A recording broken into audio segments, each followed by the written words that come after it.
ಸ್ನೇಹಿತರೆ ನಮಸ್ಕಾರ. ಕರ್ನಾಟಕ ನ್ಯೂಸ್ ಗೆ ಸ್ವಾಗತ. ನಾನು ವಿಮಲಾ ನಾಗರಾಜ್.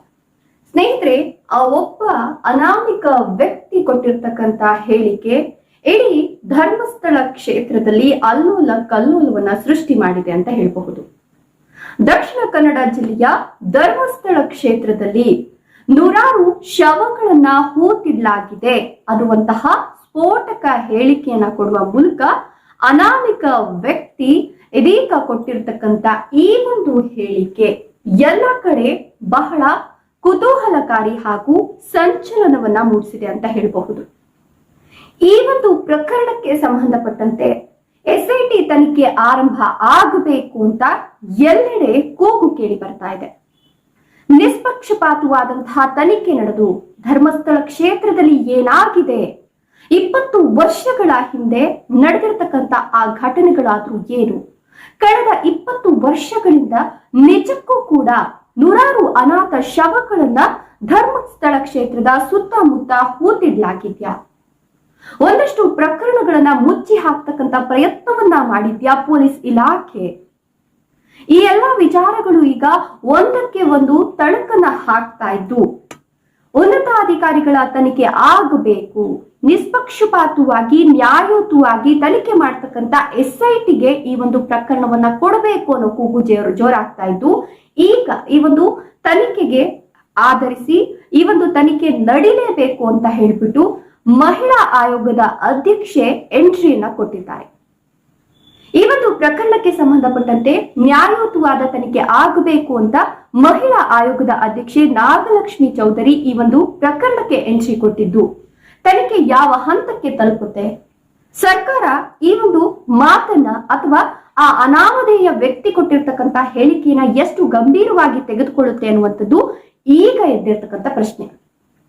ಇದೀಗ ಈ ಒಂದು ಪ್ರಕರಣದ ತನಿಖೆ ಆಗ್ಲೇಬೇಕು, ಎಸ್ಐಟಿಗೆ ಈ ಒಂದು ತನಿಖೆ ಹೋಗ್ಲೇಬೇಕು ಅಂತ ಹೇಳ್ಬಿಟ್ಟು ಮಹಿಳಾ ಆಯೋಗದ ಅಧ್ಯಕ್ಷೆ ಆಗಿರ್ತಕ್ಕಂಥ ನಾಗಲಕ್ಷ್ಮಿ ಚೌಧರಿ ಅವರು ಇದೀಗ ಸರ್ಕಾರಕ್ಕೆ ಒಂದು ಗಂಭೀರವಾದಂತ ಹಾಗೆ ಒಂದು ದೊಡ್ಡ ಪತ್ರವನ್ನೇ ಬರೆದಿದ್ದಾರೆ ಅಂತ ಹೇಳಬಹುದು.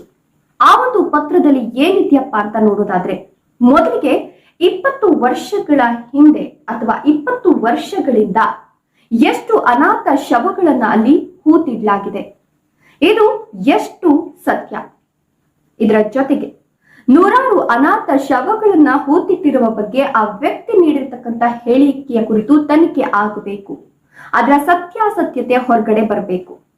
ಇದರ ಜೊತೆಗೆ ಎಷ್ಟು ಜನ ಮಹಿಳೆಯರು ನಾಪತ್ತೆಯಾಗಿದ್ದಾರೆ, ಆ ಪ್ರಕರಣಗಳನ್ನ ಪೊಲೀಸರು ಯಾಕೆ ಗಂಭೀರವಾಗಿ ತೆಗೆದುಕೊಳ್ತಾ ಇಲ್ಲ, ವಿದ್ಯಾರ್ಥಿನಿಗಳು ಕೂಡ ನಾಪತ್ತೆಯಾಗಿದ್ದಾರೆ, ಪೊಲೀಸ್ ಠಾಣೆಯ ಮೆಟ್ಟಿಲೇರಿದ್ರೆ ಆ ಪ್ರಕರಣವನ್ನ ಯಾಕೆ ಅವರು ದಾಖಲಿಸ್ಕೊಳ್ತಾ ಇಲ್ಲ, ಇದರ ಬಗ್ಗೆ ಎಲ್ಲನೂ ಕೂಡ ನ್ಯಾಯಯುತವಾಗಿ ನಿಷ್ಪಕ್ಷಪಾತವಾಗಿ ದಕ್ಷ ಹಾಗೂ ಹಿರಿಯ ಪೊಲೀಸ್ ಅಧಿಕಾರಿಗಳ ತಂಡದ ನೇತೃತ್ವದಲ್ಲಿ ಎಸ್ಐಟಿಯನ್ನ ರಚನೆ ಮಾಡಬೇಕು. ರಚನೆ ಮಾಡಿ ನ್ಯಾಯಯುತವಾದಂತಹ ತನಿಖೆ ನಡೆದು ಅಲ್ಲಿ ಬಲಿಯಾಗಿರ್ತಕ್ಕಂಥ ಅಮಾಯಕ ಕುಟುಂಬದವರಿಗೆ ಒಂದು ನ್ಯಾಯ ಸಿಗಬೇಕು. ಜೊತೆಗೆ ಧರ್ಮಸ್ಥಳ ಕ್ಷೇತ್ರದಲ್ಲಿ ಇಂತಹ ಒಂದು ಘಟನೆಗಳು ಮತ್ತೆ ಯಾವತ್ತೂ ಕೂಡ ಮರುಕಳಿಸಬಾರದು ಅನ್ನುವಂತ ನಿಟ್ಟಿನಲ್ಲಿ ಒಂದು ಸುದೀರ್ಘವಾದ ಪತ್ರವನ್ನ ಮಹಿಳಾ ಆಯೋಗದ ಅಧ್ಯಕ್ಷೆಯಾಗಿರ್ತಕ್ಕಂಥ ನಾಗಲಕ್ಷ್ಮಿ ಚೌಧರಿ ಅವರು ಬರೆದಿದ್ದಾರೆ. ಕೇವಲ ಅವರು ಸರ್ಕಾರಕ್ಕೆ ಪತ್ರ ಬರೆದು ಸುಮ್ಮನಾಗಿಲ್ಲ, ಅದರ ಜೊತೆಗೆ ಇವರು ಎಸ್ಪಿಗೂ ಕೂಡ ಪತ್ರವನ್ನ ಬರೆದಿದ್ದಾರೆ. ಹೌದು, ದಕ್ಷಿಣ ಕನ್ನಡದ ಎಸ್ಪಿಗೂ ಕೂಡ ಇವರು ಪತ್ರವನ್ನ ಬರೆದಿದ್ದು ಅದರಲ್ಲಿರ್ತಕ್ಕಂಥ ಪ್ರಮುಖ ಅಂಶಗಳನ್ನ ಕೂಡ ನಾವು ಇಲ್ಲಿ ಗಮನಿಸಬೇಕಾಗುತ್ತೆ. ಯಾಕಪ್ಪ ಅಂತ ಹೇಳಿದ್ರೆ, ಕಳೆದ 20 ವರ್ಷಗಳಿಂದ ಮಹಿಳೆಯರು ಹಾಗೂ ವಿದ್ಯಾರ್ಥಿಗಳು ಎಷ್ಟು ಜನ ಧರ್ಮಸ್ಥಳ ಕ್ಷೇತ್ರದ ಸುತ್ತಮುತ್ತ ಅಥವಾ ದಕ್ಷಿಣ ಕನ್ನಡ ಜಿಲ್ಲೆಯಲ್ಲಿ ನಾಪತ್ತೆಯಾಗಿದ್ದಾರೆ ಅಥವಾ ಕಳೆದು ಹೋಗಿದ್ದಾರೆ ಅಥವಾ ಸಾವನ್ನಪ್ಪಿದ್ದಾರೆ, ಇದರ ಬಗ್ಗೆ ತನಿಖೆಯನ್ನ ನೀವು ನಡೆಸಬೇಕು. ಅದರ ಜೊತೆಗೆ ನಮ್ಗೆ ಅದಕ್ಕೆ ಸಂಬಂಧಪಟ್ಟಂತಹ ವಿಚಾರಗಳನ್ನ ನೀವು ನಮ್ಗೆ ಕೊಡಬೇಕು.